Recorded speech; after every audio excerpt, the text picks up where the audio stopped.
El doctor del Castillo, en esta semana, tuvimos una conversación fuera de cámara sobre los problemas que hay en el mundo. Y naturalmente, cada problema tiene un origen diferente. Y los problemas están en los 5 continentes. No hay, dependiendo de lo que la prensa tome. Por ejemplo, la gente no habla de África, pero en África hay problemas, y problemas serios, quizás más que en muchos sitios. En Europa hay problemas migratorios, pero enfrentamientos, doctor, de memoria, usted nos mencionó alguno, con la globalización de todas esas cosas que se hablaron. Por ejemplo, el Medio Oriente. En Medio Oriente hay más de un problema, ¿verdad? Un montón. Un montón, sí. Eso es una zona apache. Ahí hay de todo. Grupos terroristas donde usted menos se lo imagina, pero muchos, armados hasta los dientes, que responden a intereses diferentes. Pero me llamó la atención que usted nos habló de que con Israel no es solamente el problema tradicional de Jerusalén y de Palestina, sino que Israel tiene problemas con Hamás. Es decir, Palestina y Hamás son dos cosas en este momento diferentes. Pero también tiene problemas con Siria, tiene problemas con Irán, ¿verdad? Es decir, un solo país. Mire, yo creo que la intervención de Estados Unidos cambió totalmente Oriente Medio, pero totalmente. ¿Por qué? Bueno, porque intervino en Irak y como resultado de la intervención en Irak, ellos desplazaron a los sunitas representados por Saddam Hussein. Llevaron al poder a los chiitas. Los chiitas tienen mucha afinidad con los chiitas iraníes y terminaron buscándole el lado, y ahí hay una alianza entre esos dos. Estados Unidos estuvo interviniendo ahí durante mucho tiempo. Sin embargo, los chiitas hace tiempo que quieren que Estados Unidos saque sus tropas del territorio, porque ellos tienen más o menos posiciones parecidas, no son radicales en eso, pero, reitero, tienen afinidades con los chiitas iraníes. Ese es un problema que está planteado ahí. En Yemen hubo en el 2014 una guerra civil. Pero perdón, en Israel, ¿Israel es una base de Estados Unidos o Estados Unidos es una base de Israel? Bueno, yo creo que las dos Porque cosas. usted dijo algo ayer, anteayer, sobre el tema de Donald Trump y de Putin. No siempre Donald Trump coincidía con Putin, ¿sí o no? No, claro, no en todo. Sin embargo, Donald Trump Y entendió... Donald Trump con Israel actuó muy claro, es decir, fue pro Israel o no. Sí, de Fue una manera muy... Él no fue que reconoció a Jerusalén como capital de Israel. Y reconoció, además de eso, como israelíes, territorio que Israel conquistó durante la guerra del 67. Por ejemplo, las alturas del Golán. Sí, lo ratificó. Que eso es propiedad de Siria. Eso es un territorio de Siria. Y te pregunto si son bases, porque yo no veo una base de Estados Unidos en Israel. Bueno, pero ahí no, pero ahí está el ejército israelí, que es es el ejército más poderoso de Oriente Medio. Después está el iraní. Entonces yo le decía que ahí está esa complicación en Irak, pero también usted tiene la situación en Yemen. En el marco de esa guerra civil, los hutíes recibieron el respaldo de Irán. ¿Quiénes son los hutíes? Los hutíes son parte de una secta saidita. Pero no tiene que ver con Hamás ni con Hezbollah. No son cosas distintas, aunque ellos sienten cierta afinidad con el grupo Hamás. Pero son antijudíos. Sí, sí. Pero no son de la misma secta, porque Hamás es sunita. Ya. Y los hutíes son saiditas, o sea, una rama del chiismo. Del chiismo. Por eso la afinidad que tiene con los iraníes. Ya. Ahí hubo, durante el gobierno de Ali Abdullah Saleh, una situación con ese grupo que veía con cierto recelo el predominio del sunismo durante ese gobierno. Recuerda que había un Yemen del norte, un Yemen del sur.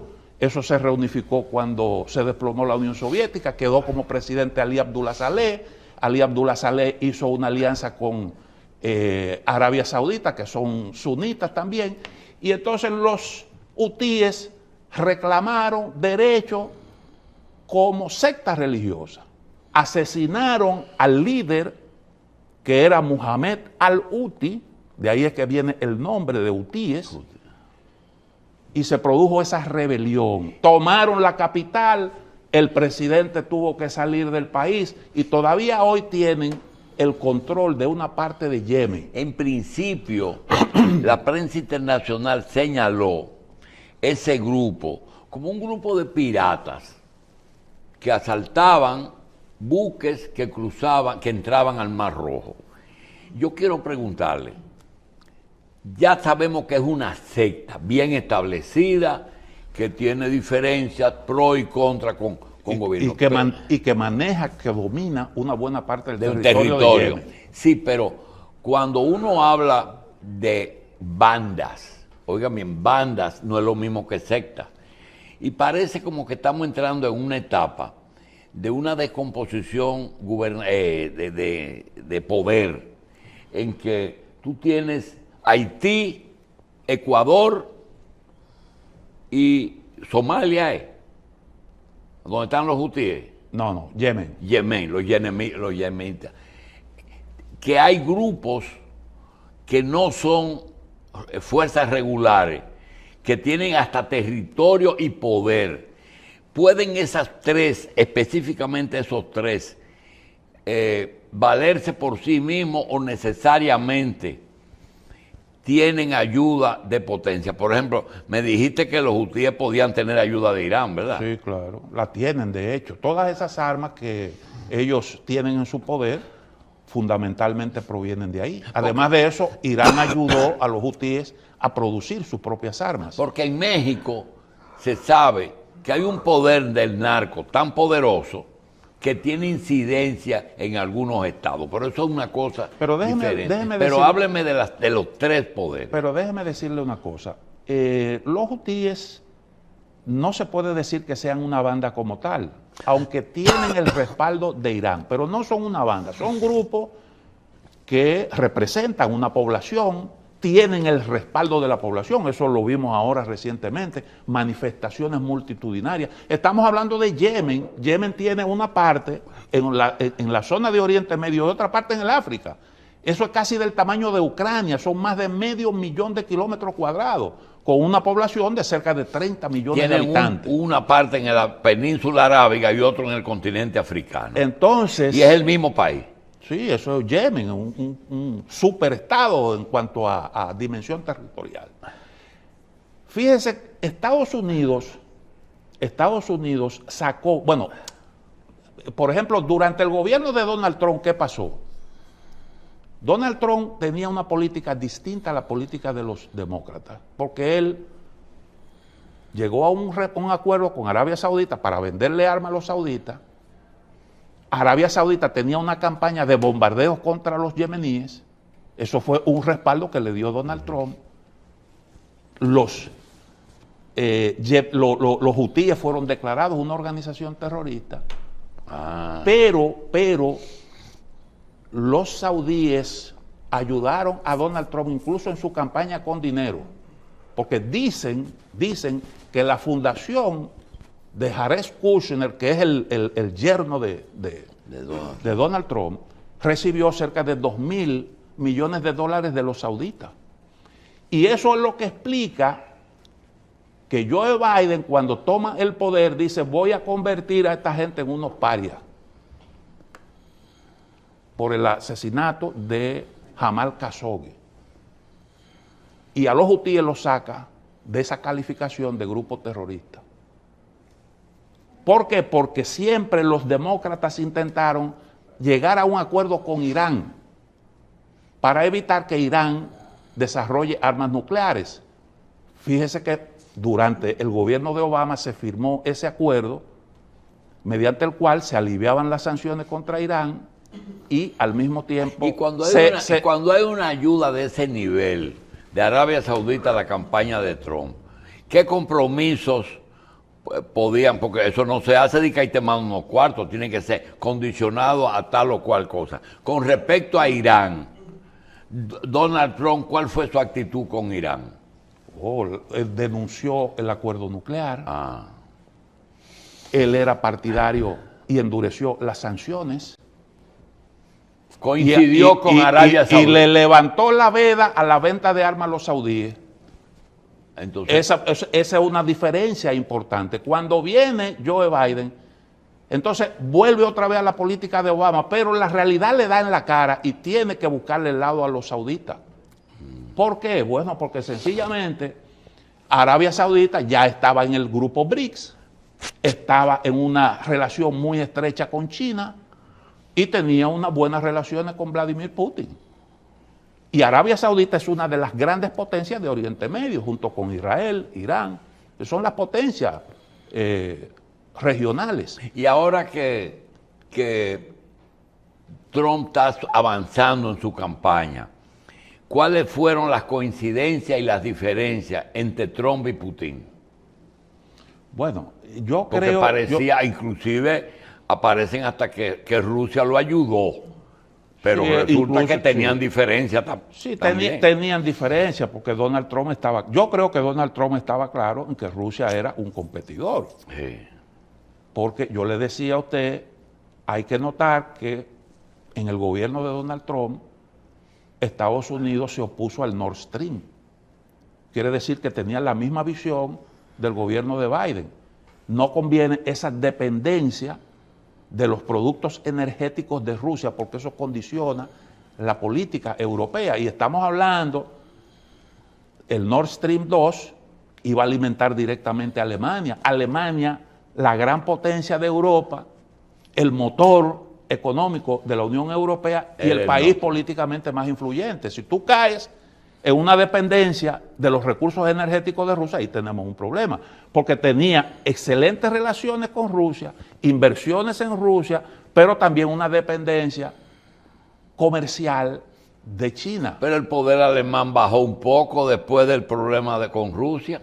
Pero claro, porque eso era lo que perseguía. ¿Pero fue la economía o la política? ¿Qué fue lo que descendió? Mire, la economía... De Alemania. No, claro, porque Alemania se vio obligada a prescindir de los recursos energéticos rusos, que llegaban baratos, de forma segura, constante, y eso terminó afectando la competitividad de la economía alemana. Y fíjese que hoy es una economía que está en recesión. Hay una expresión, una frase que se le atribuye al primer secretario general de la OTAN. Estamos hablando del 55.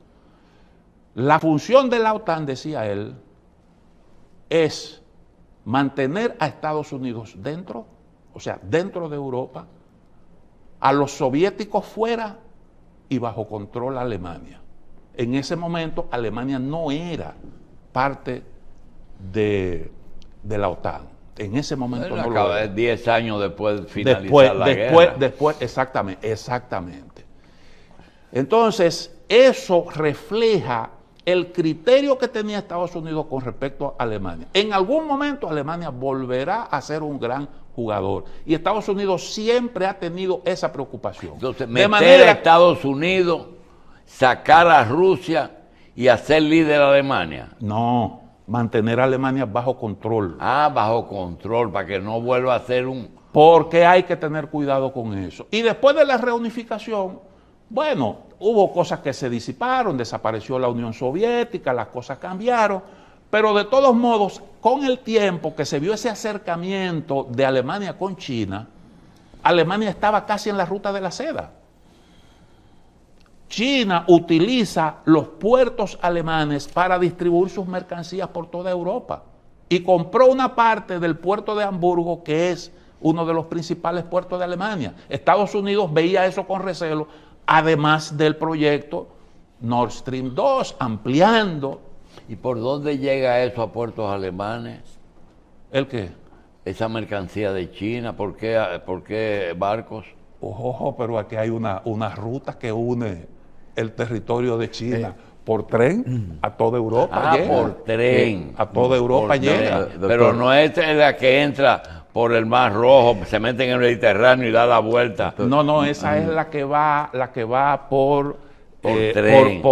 Sale de China y va por parte del Asia Central, da la vuelta por cruza toda Asia ese tren. Sí, eso llega hasta bueno, el corazón de Europa. Sí. Y eso es lo que ahora mismo está en discusión. Yo le decía, si usted ve, por ejemplo, el proyecto que ahora está en juego en Oriente Medio, que es ese proyecto que conecta India con los países árabes e Israel, Sí. y sigue para Europa a través de Grecia, si usted lo ve, es una ruta alternativa a esa del Mar Rojo. Y ya está lista. Paralela. No, eso es un proyecto. Eso es lo que Estados Unidos está promoviendo. Es una especie de caramelito o de gran caramelo, porque es un proyecto importante, para atraer a esos países al lado occidental. Porque China tiene su proyecto de la ruta de la seda y ellos quieren competir con China. ¿Y cuál es la ruta de la seda? Es el proyecto para enlazar la economía china con el resto del mundo, que tiene vía férrea, que tiene ¿Y vías se puede marítimas. decir que los dos megaproyectos que recibe Europa es el tren de China y el oleoducto de gas de Rusia, que lo recibe Alemania y quizá otra nación? Bueno, lo de Rusia es... Pero es un oleoducto, es una obra enorme. ¿Cómo es que se llama? El Nord Stream, pero ese no es el único. Europa está lleno de gasoductos rusos. Una parte pasa por Ucrania. Al de Alemania. Un ramal pasa por Ucrania, por el territorio ucraniano, que eso creo que todavía está operativo a pesar de la guerra, no lo han bombardeado. Otro pasa por Bielorrusia y está ese otro que sale por el Báltico, obviando el territorio de Ucrania, llegaba directamente a Alemania. Originalmente, ¿sale de lo que es Rusia blanca o sale de la Rusia asiática? Eso sale de Siberia fundamentalmente. De Siberia. Eso es, ahí hay reserva de gas enorme. Reserva de gas enorme. Y entonces, la alternativa a eso es una alternativa muy complicada porque para usted transportar gas por barco tiene que tener unas terminales Europa tuvo que hacer unas inversiones. Yo no sé si fue un chiste o un chiste cruel de las redes, que Putin quiere Alaska. ¿Es posible? Yo no creo. Yo vi eso, pero a mí no me parece que eso... en un programa español yo vi un comentario sobre eso. Pero eso es una situación, un hecho consumado y hubo una venta formal. En un momento en el que Rusia necesitaba unos chelitos, se agarró de ahí, ellos estaban convencidos de que la política de Estados Unidos iba a conducir más tarde o más temprano a esos territorios, y ellos, bueno, entraron en un arreglo. Eso yo creo que es una situación... Doctor, el tema de Ucrania definitivamente impactó en la economía dominicana por los cereales y por los abonos derivados de los insecticidas y los pesticidas. Esa situación en Medio Oriente y el control del Mar Rojo por los hutíes afectan en algo a este país. Al mundo entero. ¿Por qué? Bueno, porque por ahí, por esa zona del Mar Rojo, que es la que conduce... Al Mediterráneo. No, al Índico.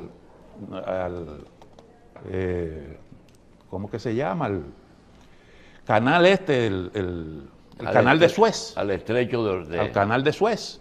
Sí. Que por ahí pasa una gran parte de toda la carga del mundo, de los contenedores que traen mercancía de esa zona, de toda esa zona. Y resulta, ¿Y ese bueno, estrecho se usa en las dos direcciones? en las dos direcciones. Ah. Y entonces en un momento en el que el Canal de Panamá está trabajando a una mediana capacidad por el tema de la sequía. Eso, El nivel de agua. exacto, eso viene a complicar la cosa. Tú no necesitas, los hutíes no son esa gran fuerza, potencia militar, pero con un par de misiles que tú lances todos los días, tú tienes para sembrar pánico. ¿Y qué está ocurriendo? Bueno, que una cantidad de navieras han suspendido y entonces, ¿eso qué implica? Bueno, irse por el Cabo de Buena Esperanza, dándole la vuelta al África, por todo el cuerno de África. Y eso, pues lógicamente, encarece. Sí, porque es una ruta de miles de kilómetros de más. Y eso se refleja en el mundo entero, porque toda esa carga va dirigida al mundo entero. Se encarece el costo del transporte marítimo. Y eso está ocurriendo. Ahora, la situación en Oriente Medio se ha tornado sumamente explosiva, pero muy complicada. Fíjense, por ejemplo, ahora se está hablando de que Estados Unidos eso yo no lo he visto, lo escuché en un programa español, pero no he podido confirmar la noticia. Pero dicen que Estados Unidos se está evacuando sus tropas del territorio de Siria. ¿Por qué? Porque ya han sufrido como 70 ataques con misiles. Y es una situación que hay ahí de inseguridad para esas tropas, y decidieron, según esa fuente, evacuar esos soldados. Eso es pérdida para Estados Unidos. ¿Por qué? Porque esa base es la que garantiza el control de los pozos petroleros de Siria. ¿Alguien ha estudiado la permanencia del poder en unas manos, a pesar de que en un momento estaba declarado como un país terrorista, de un país que quizá Israel lo vea como más que Irán, más que Irak, su principal enemigo cercano, que es Siria? ¿Cómo es posible que un padre y un hijo hayan gobernado casi 50 años un país y que se ha estado todo el tiempo? Pero eso es lo que hay en esa zona. Las monarquías del Golfo, ¿qué es lo que son? Eso es lo que hay. Eso es lo que hay. El único país más o menos democrático ahí en esa zona es Israel, que hace elecciones, tiene democracia interna. Tiene democracia interna, aunque son unos abusadores con los palestinos. Cada vez que se molestan, le entran a tiro. Y bueno, Irán también es otro país que, a pesar de sus creencias y de la represión, pero hace también elecciones. Y esa noticia de que en octubre Hamás incursionó en Israel matando 2,000 y pico de personas, 1,200.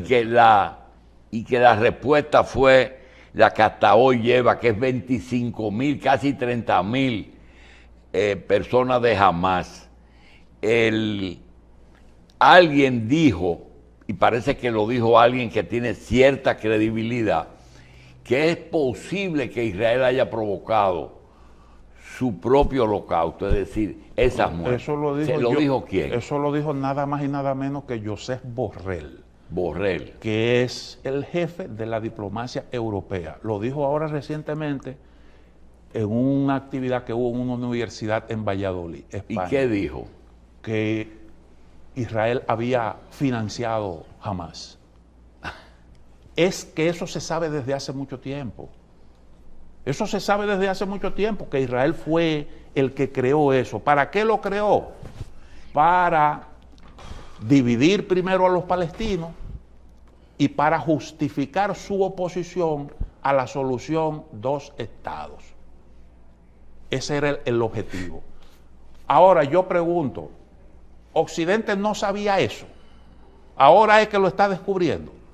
Pero ellos lo sabían perfectamente, y no solo lo sabían, sino que con Israel participaron en maniobras semejantes, porque Estados Unidos, Arabia Saudita, Israel fueron los que trabajaron conjuntamente para crear ese grupo armado que resultó estar bajo control del Estado Islámico, eso que se conoce como el ISIS o el Daesh, el Estado Islámico, ese grupo terrorista.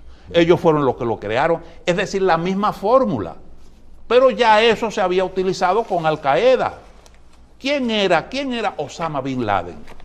O socio de los Bush. Un socio de ellos que después volteó las armas. Yo no me estoy inventando nada, Yo no me estoy inventando nada. Hillary Clinton lo confesó. Y ella dijo que ahí, cuando se creó ese grupo, que ellos armaron, que ellos entrenaron, se equivocaron y de lo socios. mismo de ISIS también. Eso es de eso, a eso que me estoy refiriendo. ISIS es el Estado Islámico. Es el Estado Islámico. Que tiene, no, yo estoy hablando de Hamás.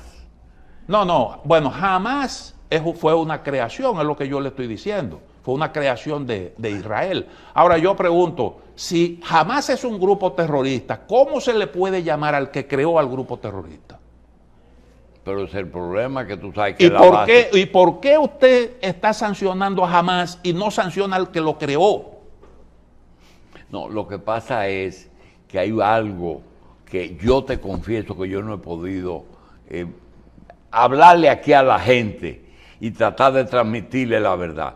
¿Por qué Israel ha logrado ganar la guerra de opinión pública, demostrándole al mundo o utilizando sus medios para decir nuestro terrorismo es defensa propia y el otro es un terrorismo diferente que no es más que son una cantidad de fanáticos criminales? Es decir, esa diferencia del mismo terrorismo, que quizás es al revés, quizás es que los palestinos han tenido que utilizar la defensa propia. Bueno, yo le voy a decir una cosa. Si a mí me matan un hijo de un balazo en el pecho, si me matan un familiar dentro de mi propio territorio, que tú tienes ocupado, donde tú estás haciendo asentamientos judíos, hay más de 700,000 colonos judíos en territorio palestino. ¿Cómo se le llama eso? Eso es una actividad terrorista, eso es un despojo. Y es legítimo usted hacer algún tipo de resistencia a ese despojo, pero además de eso, Gaza, ¿cómo han vivido los gazatíes? ¿Cuál es? Ahora lo que pasa es el documento que le da propiedad es que yo tengo que ocupar terrenos para poder evitar que tú lo cojas para asediarme, o yo tengo un documento que me dejó el creador diciendo que el Medio Oriente soy yo. No, hay una resolución de Naciones Unidas que dice que asigna unos territorios a Israel y otros a los palestinos. Lo que es válido para Israel, Israel se creó en base a esa resolución, también es válido para los palestinos. ¿Y eso está bien delimitado? O si eso está bien delimitado. Los palestinos dijeron que no era justa la división, se opusieron, pero eso es lo que hay, esa fue la resolución. Al final comenzaron un proceso de discusión en los años 90, negociaciones para crear un Estado palestino.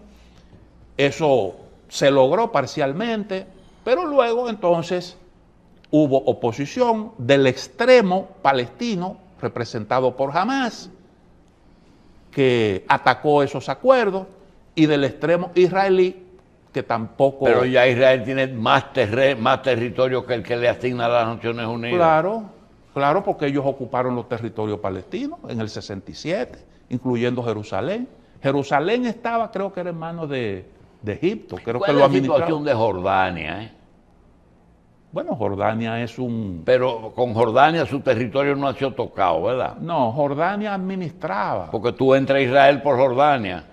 Jordania administraba la Cisjordania antes de la guerra. ¿Y qué es la Cisjordania? Parte del territorio de Israel, de Palestina. De Palestina. Gaza y Cisjordania. Esos son los territorios asignados a los palestinos. Ahora, en Cisjordania, que ha tenido una posición distinta a la de Hamás, que gobierna en Gaza, se han estado impulsando esos asentamientos. ¿Palestina tiene puerto de mar? Sí, el Mediterráneo Oriental, que donde hay ahora mismo gas.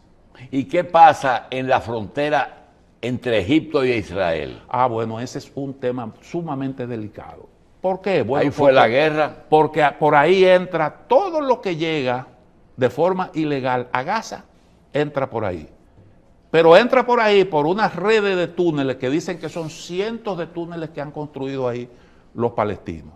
Y por ahí entran armas, dinero se trafica, por ahí circulan los yihadistas y eso da al territorio de Egipto. Son como unos 14 kilómetros de ¿Y frontera. es por Egipto que eso entra? Sí, sí, o sea, ahí Gaza hace frontera con el territorio de Egipto. Sí. Y entonces los israelíes quieren controlar eso.